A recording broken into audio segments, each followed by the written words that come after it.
الصلاة والسلام علیک یا رسول اللہ، الصلاة والسلام علیک یا حبیب اللہ، الصلاة والسلام علیک یا نبی اللہ۔ اللہ تبارک و تعالی نے آخری نبی حضرت محمد مصطفیٰ صلی اللہ علیہ وسلم پر نبوت کا دروازہ بند کر دیا۔ اب کوئی نیا نبی نہیں آئے گا، لیکن تبلیغ دین کا سلسلہ جاری رہے۔ اس واسطے کچھ نیک صفت بندوں کو چن لیا تاکہ ان کے ذریعے دین کی نشر و اشاعت ہو اور مخلوق خدا کی رہنمائی ہوتی رہے۔ ان نیک صفت بندوں کو ہم اولیاء اللہ کہتے ہیں کہ اولیاء کرام ایسے ہیں کہ جنہوں نے اپنی پوری زندگی دین کی تبلیغ کے لیے صرف کر دی اور تادم آخر لوگوں کو دین سکھاتے رہے، ان کے ظاہر و باطن کو صاف کرتے رہے، دلوں کے زنگ کو دور کر کے دل کو مدینہ بناتے رہے، عشق مصطفیٰ جان رحمت صلی اللہ علیہ وآلہ وسلم کا جام پلاتے رہے، لوگوں کی دنیا و آخرت سنوارتے رہے۔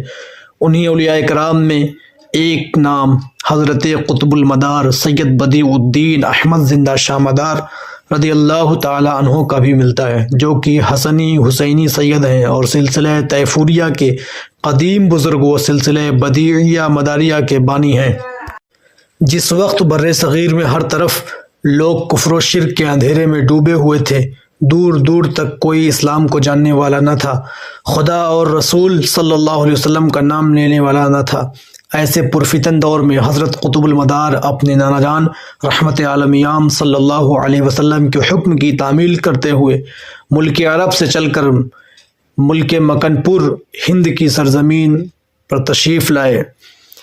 یوں تو آپ نے کئی ممالک، کئی شہر، کئی قصبوں میں تبلیغی دورے کیے، جنگلوں، بیابانوں، صحراؤں میں سنگلاخ پہاڑوں میں مجاہدے کیے۔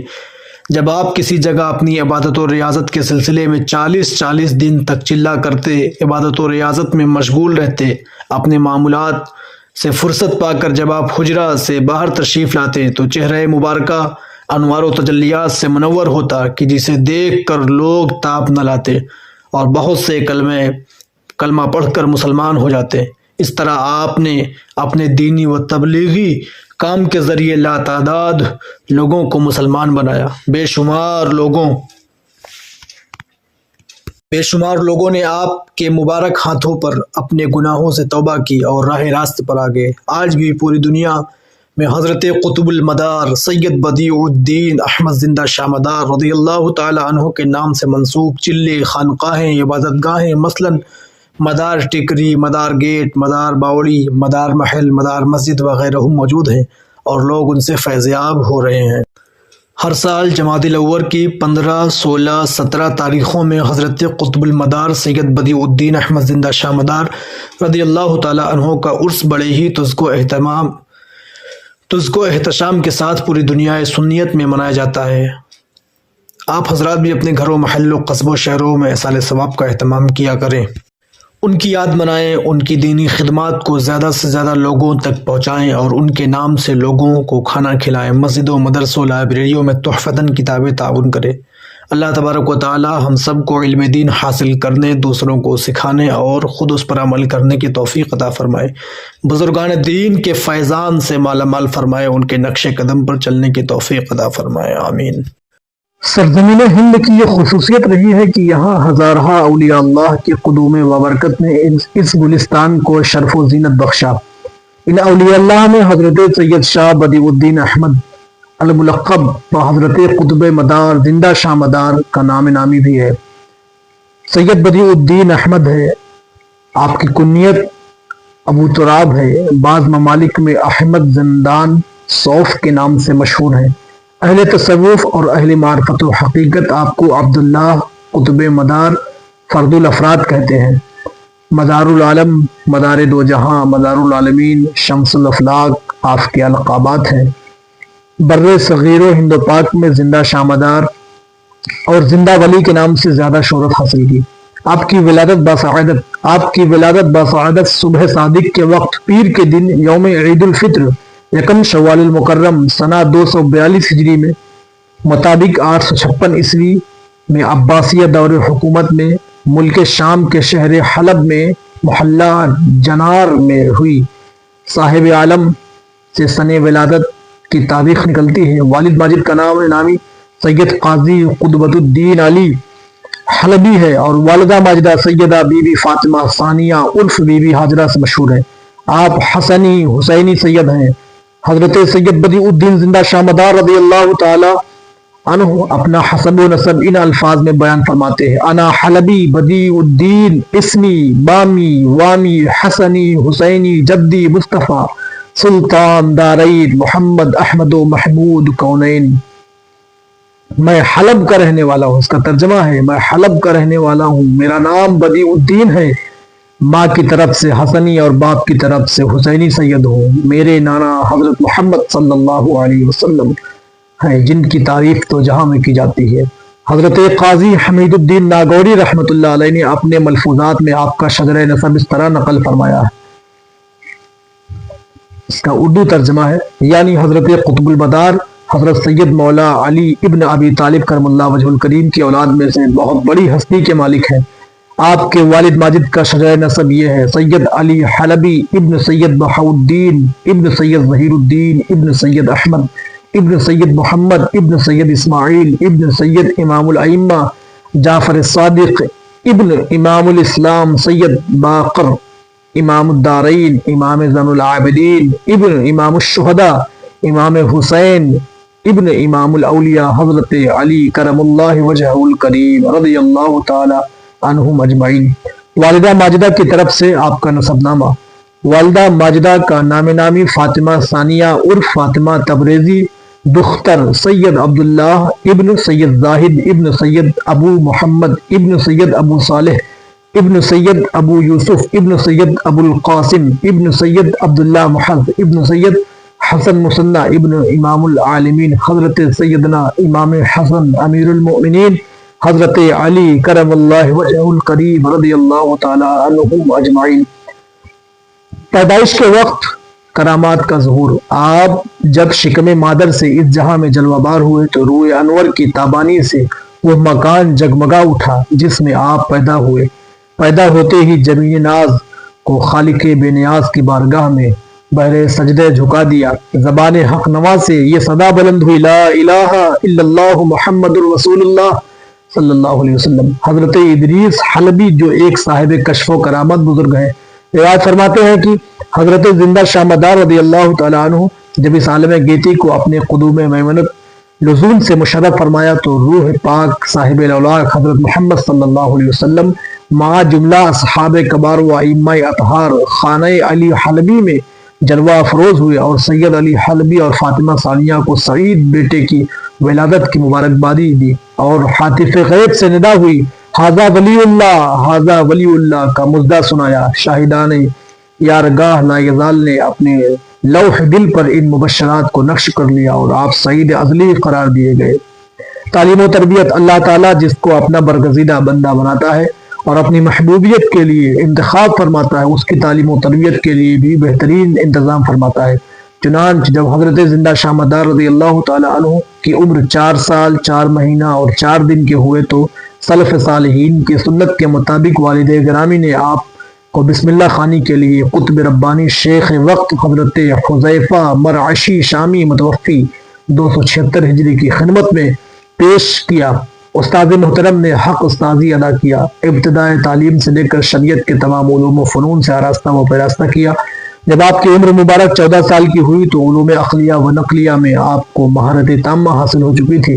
حافظ قرآن مجید ہونے کے ساتھ ساتھ آپ تمامی آسمانی کتابوں میں خصوصاً توریت، زبور، انجیل کے بھی حافظ و عالم تھے۔ حضرت مخدوم اشرف جہانگیر سمنانی رضی اللہ تعالیٰ عنہ فرماتے ہیں کہ بعض علوم و نوادر مثلاً ہیمیا، سیمیا، کیمیا، دیمیا میں کامل دسترس رکھتے تھے۔ بیعت و خلافت: ظاہری علوم سے فراغت کے بعد سعادت عدلیہ نے جذب دروں کو علم باطن کے حصول کے لیے پابائے اشتیاق کر دیا۔ جذبہ شوق نے زیارت حرمین شریفین کے لیے قدم بڑھایا، والدین کریمین سے اجازت طلب کی اور عازم مکہ مکرمہ اور مدینہ منورہ ہو گئے۔ جب وطن سے باہر نکلے تو منشائے قدرت نے حریم دل سے صدا دی کہ اے بدیع الدین، صحن بیت المقدس تمہاری مرادوں کی کلید لیے ہوئے سرگروہ اولیاء حضرت بایزید بسطامی سراپا انتظار ہیں۔ آپ نے عزم کے آپ نے عزم کیا اور بیت المقدس کی طرف موڑ دیا۔ 259 ہجری میں سلطان الاولیاء حضرت بایزید بستامی عرف تیفور شامی قدس سرہ السامی نے صحن بیت المقدس میں نسبت صدیقیہ تیفوریہ و بصریہ تیفوریہ سے سرفراز فرمایا اور اجازت و خلافت کا تاج سر پر رکھ کر خلۂ باطن سے آراستہ و پیراستہ فرمایا۔ تھوڑی مدت تک مرشد برحق کی معیت اور میں رہ کر عرفان کی نعمتوں سے مستفیض و مستفید ہوتے رہے۔ ذکر و اشغال و اوراد و وظائف اور ریاضت و مجاہدات کے ذریعے طریقت و حقیقت اور سلوک کے منزلوں اور معرفت کے اسرار و رموز کے مقامات کو طے کرتے رہے۔ مرشد برحق نے ذکر دوام اور حبس دم کی بھی تعلیم فرمائی۔ حضرت بایزید بستامی رضی اللہ تعالی عنہ کا وصال۔ مرشد برحق نے مرید صادق کو عرفان حق اور مشاہدات حقیقت کا ایسا لطیف احساس اور سلیم جذبہ عطا فرمایا کہ آپ مشاہدہ ذات الہی اور ادراک صفات لامتناہیہ میں محو و مستغرق رہنے لگے۔ 261 ہجری کا سورج اپنے 8ویں برج میں قدم رکھ چکا تھا۔ 14ویں رات کا چاند اپنی پرشباب چاندنی سے جبین کائنات کو منور روشن کر چکا تھا۔ دائی اجل نے حضرت سلطان العارفین بایزید بستامی رضی اللہ تعالیٰ عنہ کے درزیست پر دستک دیا اور عالم و قرب و اقرب میں حضوری کا دعوت نامہ پیش کر دیا۔ یکم شعبان المعظم 261 ہجری مطابق 875 عیسوی میں اس دار فانی سے عالم بالا کی طرف کوچ کر گئے۔ انا للہ و انا الیہ راجعون۔ مرشد سے جدائی کے بعد حضرت سید بدیع الدین احمد قطب المدار قدس سرہ اپنے حاصل مراد معبود حقیقی کی یاد سے حریم دل کو آباد کرنے لگے اور ایک مخصوص مقام پر ذکر جانا میں محو مستغرق ہو گئے۔ آپ نے ایسی گوشہ نشینی اختیار فرمائی کہ دنیا کے تمام چیزوں سے قلب پاک معرہ ہو گیا۔ آپ کا باطن خالی اور مصفہ ہو گیا اور دنیا و آخرت سے مجرد ہو گئے۔ تجلیات ربانیہ کی ہمراہی اور مشاہدات حقانیہ کی ہمنوا میں ایک طویل عرصہ گزر گیا۔ ایک رات وارفتگی شوق کے عالم میں تھوڑی دیر کے لیے آنکھ بند ہوئی، دل کے دریچے کھلے۔ خواب میں مصطفیٰ جان رحمت صلی اللہ علیہ وسلم کی شبیہ جلوہ بار ہوئی اور ایک شیریں آواز کانوں میں گونج اٹھی کہ بدیع الدین تیری مرادوں کا حصول کا وقت قریب آ گیا۔ گنبد خضرا کے مکین رحمت للعالمین صلی اللہ علیہ وسلم تیرا انتظار فرما رہے ہیں۔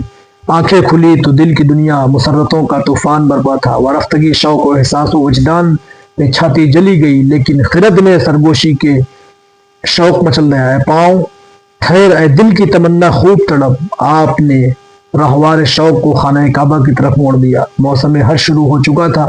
فریض حج و زیارت ادا کیا۔ جب جمال الہی کی تجلیوں کے فروغ سے قلب دروں کندن ہو گیا تو دل بیتاب پر مدینہ منورہ کے احساسات چھاتے چلے گئے۔ وہ سرزمین جس کے نام کو سن کر اہل ایمان کی دھڑکنیں تیز ہو جاتی ہیں، وہ نورانی گلیاں جن میں جاروب کشی کے لیے آنکھیں اور پلکیں آرزو مند رہتی ہیں، مسجد نبوی شریف کے وہ معطر و منقش ستون جنہیں تصویروں میں دیکھ کر ہی احساس و وجدان سجدہ ریز ہو جاتے ہیں، وہ گنبد خضرا جس میں سے نور کی شعائیں پھوٹ پھوٹ کر ساری کائنات کو روشن کرتی ہیں، اب وہاں کی حضوری رسائی اور بایابی کی دھن میں پائے شوق وارفتہ و تندور ہو جاتا رہا ہے۔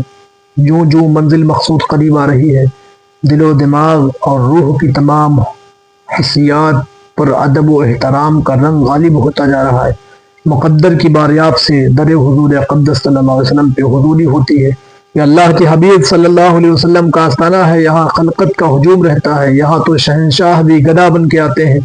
یہ مقام تو فہم و ادراک کے منزل سے بھی بالا تر ہے، یہاں شرمساری کے جلووں میں امیدوں کا دیا جلتا ہے، اضطراب کے پردہ چین و سکون کی ہوا چلتی ہے۔ وہ ادھر آئیں ہاتھ کے منبر و نبوت اور وہ ریاض الجنہ، یہاں قدم قدم پر انوار الرحمت سجدہ ریز ہے۔ نور و نکہت کی زمین پر چاند سورج اور ستارے دست بستہ نور کی خیرات لیے کھڑے ہیں۔ دن رات کی کسی گھڑی میں ایک پل کے لیے بھی یہ جگہ خالی نہیں رہتی، دیوانے اور مستانے یہاں دھنی رمائے رہتے ہیں۔ بیک وقت 70,000 فرشتے درود و سلام کے نغموں کے ساتھ یہاں چکر لگاتے رہتے ہیں۔ اہل محبت کا یہاں ہردم ہجوم رہتا ہے، اللہ کی بازگشت فضا کو گرمائے رہتی ہے، یہاں کا ایک سجدہ ہزاروں سجدوں پر بھاری ہوتا ہے۔ حضرت قطب المدار رضی اللہ تعالیٰ عنہ بارگاہ رسالت میں باریاب ہیں، دل کی بیتابی کو قرار مل رہا ہے، اضطراب شوق پر حصول تمنا کی امیدوں کا غلبہ ہو رہا ہے، احساسات پر سکون کی خنکی چھائی ہوئی ہے، رات اپنے آخری مرحلہ میں داخل ہو چکی ہے، فجر صادق اپنے اجالے کو کائنات پر بکھیرنے کی تیاری کر رہا ہے کہ اسی اثنا میں رحمت و نور کے پیغمبر پیارے آقا سید عالم نور مجسم صلی اللہ علیہ وسلم اپنی نورانیت کے ساتھ عالم مثال میں ظاہر ہوتے ہیں اور اپنے دلبند بدیع الدین قطب المدار کو اپنے دامن رحمت میں ڈھانپ لیتے ہیں۔ قطرے سمندر سے مل کر سمندر ہونے جا رہا ہے، ذرہ آفتاب بن رہا ہے، معا شیر خدا حضرت مولا علی کرم اللہ وجہ الکریم آیا ہوتے ہیں۔ بارگاہ رسالت سے حکم جاری ہوتا ہے، اے علی اپنے نور نظر کو روحانیت کی تربیت دے کر اور رجل کامل بنا کر میرے پاس لاؤ۔ زندہ شامدار کا اویسیہ نسبت اویسیہ سے مشرف ہونا، تاجدار اقلیم ولایت نے آپ کو اپنے آغوش عاطفت میں لے کر اپنے روحانیت کو صیقل فرمایا اور قلب کو متحمل بار ولایت عظمیٰ بنا کر بارگاہ رسالت میں پیش کر دیا۔ رسول کائنات صلی اللہ علیہ وسلم دوبارہ بشمول عواطف فرما کر خانہ نبوت میں اسلام حقیقی تلقین فرمائی اور اپنے جمال جہاں آرا سے آپ کے قلب و روح کو مزین فرما کر شرف اویسیت سے ممتاز فرمایا اور ہندوستان جانے کی تاکید فرمائی۔ ہند میں آمد اور سلسلہ فیض حضرت زندہ شامدار قدس سرہ مکن پور شریف ضلع کانپور صوبہ اتر پردیش میں ہند میں 818 ہجری میں تشریف لائے اور گجرات میں بھی قیام فرمایا۔ یہیں سے تبلیغ دین کا سلسلہ شروع کیا، لاکھوں انسانوں کو راہ ہدایت دکھائی اور لاکھوں کو دائرہ اسلام میں داخل کیا۔ اس کے بعد مختلف شہروں میں قیام رہا اور ہر جگہ رشد و ہدایت کا سلسلہ جاری رہا۔ آپ سخت ریاضت و مجاہدات کرتے تھے، عبادت اور ریاضت اور تقوی و پرہیزگاری کی وجہ سے آپ کے چہرے انور سے ایسا نور نکلتا تھا جو شخص بھی ایک نظر آپ کے رخ انور کو دیکھ لیتا گرویدہ ہو جاتا۔ اکثر لوگ تو صرف آپ کے چہرے کو دیکھ کر ہی تائب ہوتے تھے، سبحان اللہ، اور راہ ہدایت اختیار کی۔ بعض روایات میں یہ بھی آیا ہے کہ آپ کے حسن و جمال میں نور الہی کی جھلک آتی تھی، جس کی وجہ سے دیکھنے والے بے اختیار کلمہ حق شروع کر دیتے تھے۔ اس لیے آپ چہرے پر نقاب ڈالے رہتے تھے۔ آپ کی محفل میں جو بھی آتا آپ کے نظر کیمیا اثر سے تائب ہو کر سچا مسلمان بن جاتا تھا۔ آپ کے خلفاء کی تعداد لاکھوں میں ہے، جبکہ مریدین کی تعداد بے شمار ہے۔ روحانیت میں آپ کا بلند مقام ہے، اور آپ کے روحانیت میں بلند مقام کا اندازہ اس بات سے لگایا جا سکتا ہے کہ اکابر اولیاء اللہ نے آپ کی صحبت اختیار کی اور فیض حاصل کیا۔ ان میں غوث العالم محبوب یزدانی سید اشرف جہانگیر سنانی رضی اللہ تعالی عنہ کا نام نامی ہے، حضرت قاضی حمید الدین ناگوری ہیں، مولانا حسام الدین مانک پوری ہیں، قطب اودھ حضرت شاہ مینا، حضرت خواجہ سید ابو محمد ارغوان ہیں، حضرت ابو الحسن تیفوری ہیں، سید جمال الدین جان من ہیں، حضرت اجمل بہرائچی ہیں، قاضی محمود کمتوری، قاضی شہاب الدین دولت آبادی، سلطان ابراہیم شرقی، حضرت قاضی صدر جہاں، حضرت محمد غزنوی، حضرت شاہ بھیکا قنوجی رحمہ اللہ اجمعین اور دیگر جلیل القدر بزرگان دین کے اسماء شامل ہیں۔ آپ کے خلفائے کرام زندہ شامدار رضی اللہ تعالیٰ عنہ کے خلفاء کی تعداد کچھ اس طرح سماعت کیجیے۔ براہ راست حضرت سیدنا بدیع الدین احمد قطب المدار زندہ شامدار کے خلفاء کی تعداد بہت زیادہ ہے۔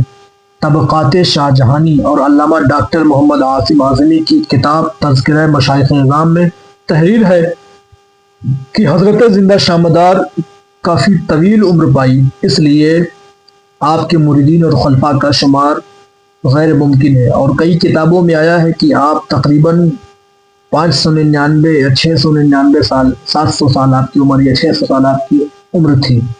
مستند کتاب بحر ذخار، تاریخ سلاطین، شرقیہ و صوفیہ جونپور، وغیرہ میں حضرت مدار پاک کے بہت سارے خلفاء کے حالات تحریر ہیں، جس سے پتہ چلتا ہے کہ سلسلہ مداریہ انتہائی فیض رساں سلسلہ طریقت ہے۔ اس سلسلہ کے جاری و ساری ہونے پر بہت سارے علماء اہل سنت و مشائخ طریقت کی کتابیں شاہد ہیں۔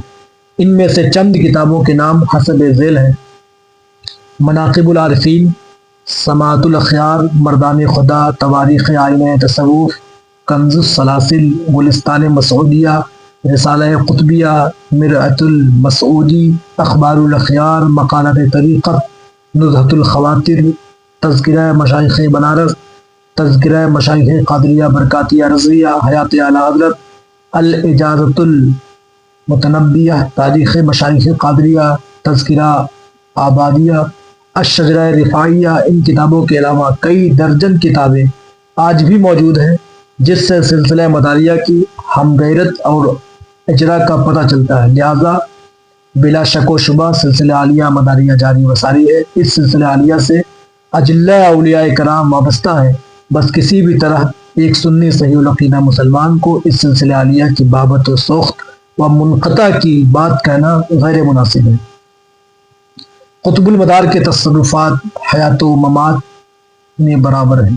صاحب مطلع العلوم و مجمع الفنون ارشاد فرماتے ہیں کہ حضرت بدیع الدین قطب المدار تصرفات و حیات و ممات میں برابر یکساں ہیں۔ صاحب مرعۃ الاسرار شیخ عبد الرحمن چشتی فرماتے ہیں کہ مرعۃ الاسرار کی تصنیف کے 12 سال بعد 1065 ہجری میں زیارت حضرت پیر و دستگیر معنوی خواجہ بزرگ معین الحق والدین چشتی قدس سرہ سے دوچار ہوا، یعنی حضرت خواجہ معین الدین حسن چشتی اجمیری رضی اللہ تعالیٰ عنہ کی زیارت سے شرفیاب ہوا۔ خواب میں حضرت خواجہ غریب نواز تشریف لائے۔ یہ کون لکھ رہے ہیں؟ یہ لکھ رہے ہیں مرعۃ الاسرار کے مصنف حضرت شیخ عبد الرحمن چشتی۔ یہ فرماتے ہیں کہ میں سرکار غریب نواز کی زیارت سے مستفیض ہوا تو حضرت غریب نواز نے فرمایا کہ ہم نے تم کو 4 مرد صاحب ولایت و صاحب تصرف کے درمیان جگہ دی ہے، جو قیامت تک اپنی قبور میں مثل احیاء زندہ کی طرح اپنی قبر میں بیٹھے ہوئے ہیں اور ہمیشہ تمہارے مدد و معاون رہیں گے۔ وہ کون 4 بزرگ ہیں جو اپنی قبروں میں زندہ بیٹھے ہوئے ہیں اور مرد قلندر ہیں اور اپنی زندگی کے ساتھ؟ یوں تو سارے ولی زندہ ہیں، لیکن سرکار غریب نواز نے اپنی زبان سے حضرت شیخ عبد الرحمن چشتی کو فرمایا کہ وہ 4 لوگ ہیں جو تمہارے معاون ہیں۔ وہ کون ہے؟ سب سے پہلے حضرت مغرب کی جانب حضرت شیخ بدیع الدین زندہ شامدار ہے۔ مشرق کی جانب حضرت سید اشرف جہانگیر سنانی رضی اللہ تعالیٰ عنہ۔ شمال کی جانب حضرت سید سلال مسعود غازی ہے، اور جنوب کی جانب شیخ حسام الدین مانک پوری رضی اللہ تعالیٰ عنہ۔ ان 4 کے درمیان تم ہمیشہ امن و امان میں رہو گے۔ سبحان اللہ۔ حضرت بدیع الدین زندہ شامدار رضی اللہ تعالیٰ عنہ کی حیات و خدمات، آپ کے خلفاء اور بہت ساری آپ کے زندگانی پہ بہت کچھ باتیں کرنی ہے، لیکن مختصر میں اب میں آپ کو حضرت کا وصال بتاتا ہوں کہ آپ کا وصال کب ہوا۔ وصال سے 10 دن قبل 7 جمادی الاول 838 ہجری کو آپ نے خطبہ دیا، جس میں فرمایا حضرت خضر علیہ السلام، حضرت بدیع الدین زندہ شامدار فرماتے ہیں کہ حضرت خضر علیہ السلام نے مجھ پر احسانات ہیں، وہ میرے مقام استمرار یعنی ہمیشگی پر بضد ہے۔ یہ خلعت خاص میرا ہے، میں ان سے انکار نہیں کر سکتا، لہذا میری عمر کا پیمانہ لبریز ہو چکا ہے۔ آپ نے وصال کے بعد کے حالات پر انکشافی روشنی ڈالتے ہوئے فرمایا، میرے خلفاء دنیا کے ہر گوشے میں موجود ہیں۔ ایک دور ایسا آئے گا کہ میرے دوستوں کو سخت امتحان سے گزرنا ہوگا۔